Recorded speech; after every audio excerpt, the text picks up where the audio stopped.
طيب مبدئيا كده وقبل ما نبتدي الفيديو بتاع النهاردة حبيت بس نترحم على شهداء شارع استقلال. تفجير شارع استقلال، وحسبي الله ونعم الوكيل في كل إرهابي متخلف حمار شايف إن قتل المدنيين سواء أيا كان مكانهم أو جنسيتهم حل لأي مشكلة. النهاردة بقى ده الجزء التاني لتجربتي في اسطنبول. انا بقالي كتير جدا ما نزلتش فيديوهات. واضح من صوتي طبعا انا كان عندي برد صعب قوي، مشوها برد يعني، انا ما اعرفش ده كان ايه، بس هو دور وبعدين لقطت دور تاني مش فاهمه فيه ايه. ما علينا بقى. انا زي ما قلت في الفيديو الاولاني انا التجربه هتبقى بسيطه قوي لان انا ما جربتش حاجات كتير، هما كانوا بالظبط 6 ايام. اول تجربه كانت في تافوك دونياسي، ده في مول جواهر. مول جواهر حلو قوي على فكره يا جماعه، بيلمم كل الستورز. انا بحب الفراخ فانا طلبت مشروم كريمي. وهي الطبق، كل الاطباق عندهم مكرونه وسلطه وفراخ على حسب اختيارك. انا طلبت مشروم كريمي مشروم مع وايت بنه. المكرونه كانت مكسره كانهم جايبينها من العطار، وكانت مفيهاش صوص اصلا، هي سمنه وزعتر. الفراخ والمشروم كان نفسي ادخل المطبخ اقتحمه على الشيف واعرفه ببهار غريب جدا اسمه الفلفل الاسود، يعني ما كانش متبهره خالص. السلطه طبعا هي كانت احسن حاجه. اي حته في اسطنبول اي مطعم بتلاقوا السلطه حلوه قوي وفريش قوي، والشيري توميتو عندهم كده ملهاش تمن. وده كان حاجه غريبه قوي كده، كان ساند رايد بتنجان. ده كان طعمه غريب قوي، بس متهيألي اللي بيحبوا البتنجان هيحبوه. انا بصراحه ما حبيتوش قوي. وكانت احسن حاجه بقى في تجربه المطعم ده هو العيش القمر السخن ده، بيبقى طالع حرفيا مولع.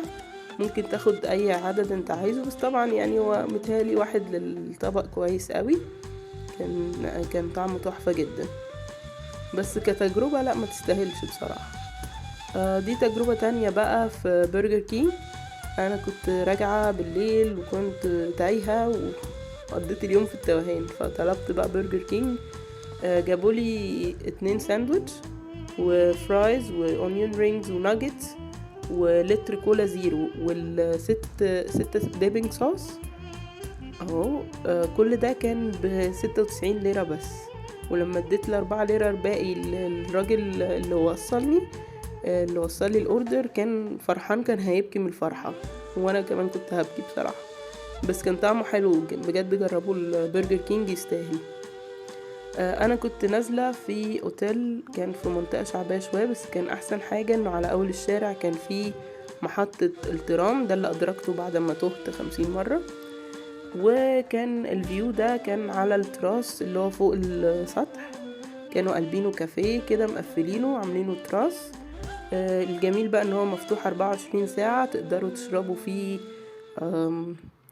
قهوة وشاي طول اليوم، او حتى تجيبوا الاكل من بره وتاكلوا عادي جدا، مش بيرخموا عليكم في اي حاجة. الفندق نفسه كان في منطقة شعبية، ما كانش في منطقة راقية يعني، بس ده كان حلو انه نقل التجربة حلو. وطبعا الفندق كمان كان فيه فطار، والله فيه تشكيلات حلوة جبن وكده، بس انا كده كده ما بحبش الفطار يعني، ده كان فطاري كده قبل ما انزل. وكمان في بيعملوا هوت بليتس يعني شوية. وكمان كان في مطاعم محلية حوالينه. انا اول يوم جربت البيديا دي، كانت حلوة قوي، كانت تحفة، بس كان فيها ضاني، كان فيها طعم ضاني، بس ما كانش عيبها خالص يعني، كانت محبشة جدا بجد، كانت حلوة. وكنت بشرب طبعا عيران جنبيها. عايزة احذركم كمان من حاجة، ان ما تاكلوش في المطاعم اللي هي في المناطق الشوارع الجانبية، ما تاكلوش برا، لان بيبقى في شحاتين رخمين جدا، وانتوا عايزين تفهموهم انكم مش فاهمين او معكوش فلوس، بيقعدوا يزقوكوا او بيعملوا حركات مش كويسة كده.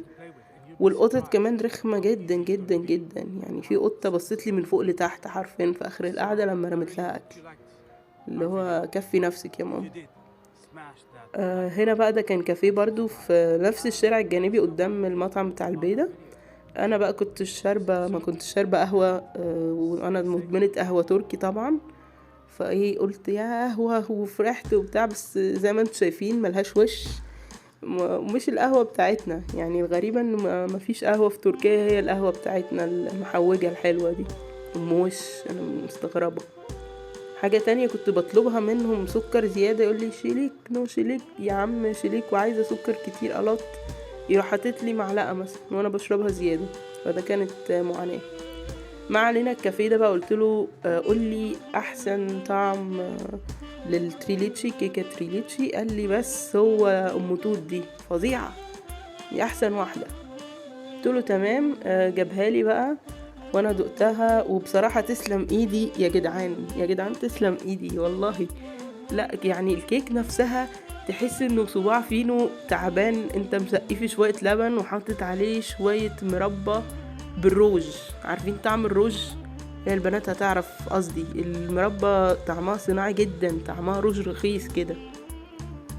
ما علينا بقى. كانوا جايبين قطعة شوكولاتة دارك يعني مع القهوة، بس القعدة كانت ظريفة يعني، هي القعدة نفسها كانت لطيفة، والشوارع الجانبية حلوة، بس اقعدوا جوه ما تقعدوش برا، خصوصا لو في مناطق شعبية. من ضمن بقى التجارب الإيجابية هي منطقة جالاتا تاور. حاولوا تخصصوا لها نص يوم، منطقة بجد فرفوشة كده وونس وسهرانين، مش كئيبة وبتقفل على طول. احنا هنا جربنا بقى المطعم ده اسمه جالاتا ليلي كافيه. هو مطعم وكافيه بس مني مطعم. الاجواء بتاعته من جوه حلوة قوي، وفي لوحات كلاسيك كده، والستاف كمان كان لذيذ جدا ومتعاونين جدا وبيكلموا انجليش كويس قوي.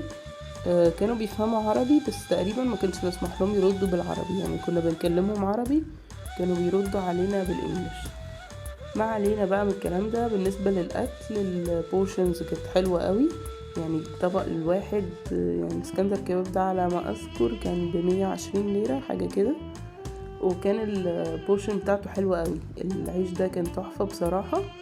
جربنا من عندهم الاسكندر كباب، وجربنا مشويات. المشويات كانت ناشفة شوية، بس الاسكندر كباب كان تحفة بجد. اللحمة ما كانتش ضاني، وكان عليها صلصة كده طعمها جميل جدا مع العيش بقى والزبادي والطماطم والفلفل المشوي. لا كانت حلوة قوي. وبصوا حاطين قد ايه اصلا زبادي، انا الزبادي ده ممكن يكفيني شهر لو عاملة دايت اصلا. لا بجد حلو قوي، وكحجم هو حلو قوي، كبورشن كبيرة يعني مش قليلة خالص. يعني لو اتنين مش جعانين قوي، ممكن هما الاتنين يخمسوا في الطبق وهيتبسطوا. بعد كده بقى بعد ما تخلصوا يعني حاولوا تخلوا جلاطة خصصوا له على الاقل نص يوم اذا ما كانش يوم كامل، لان فعلا المنطقة حلوة قوي، منطقة جميلة. بعد كده بقى بخلصوا الغدا، ما تحاولوش تشبعوا قوي، عشان بعد كده هتطلعوا على كافيه اسمه فيينا. هتمشوا على طول ناحية جلاتا تاور، هتلاقوا بقى فيه زحمة كده وبشر كتير قوي. ما تخافوش، ده اللي هو الكافيه اللي هو بتاع التشيز كيك اللي هي السان سباستيان، اسمه فيينا جلاتا كافيه. سان سباستيان بقى اللي بيسألني عليها هل هي تستاهل الضجة بقى اللي معمول لها دي ولا ايه الكلام؟ اقول له لا، هي ما تستاهلش الضجة دي تستاهل 4 ضجات 9 ضجات عليها، بجد تحفة جدا جدا جدا. انا بحب التشيز كيك بس مش مجنون التشيز كيك يعني. بس طعمها حلو قوي ومختلف، طعمها جميل جدا.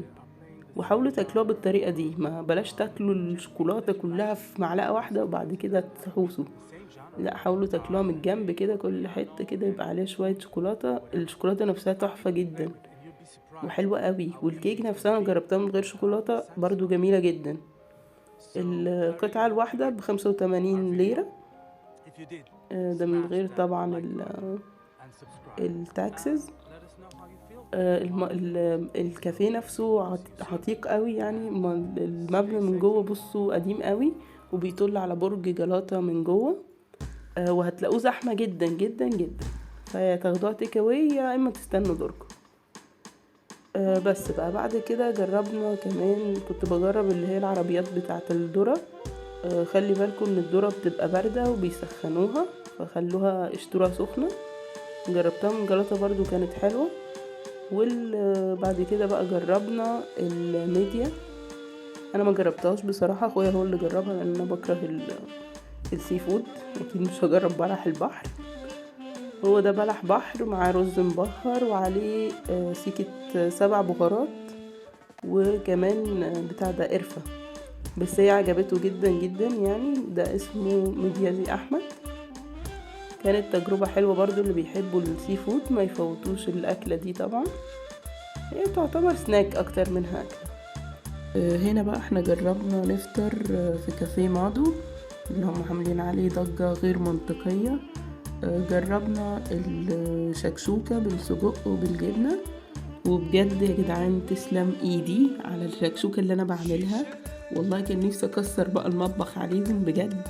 عبارة عن طماطم وهرينها بابريكا وطقشين عليها بيضتين، وطبعا مش هنسى القهوة الصيصة بتاعتهم اللي ما فيهاش سكر برضو ضجة بلا هدف. بس كده خلاص خلصنا الفيديو الجزء الثاني تجربتي في اسطنبول. استنوا بقى الجزء الثالث هلملكوا فيه كل حاجة انا حرفيا عملتها في اسطنبول، ونضيع وقتنا في ايه وما تغلطوش غلطتي في ايه برضو. استنوا الجزء الثالث والاخير، هنزله على طول، مش هتأخر عليكم ان شاء الله، واشوفكم في الفيديو الجديد. سلام.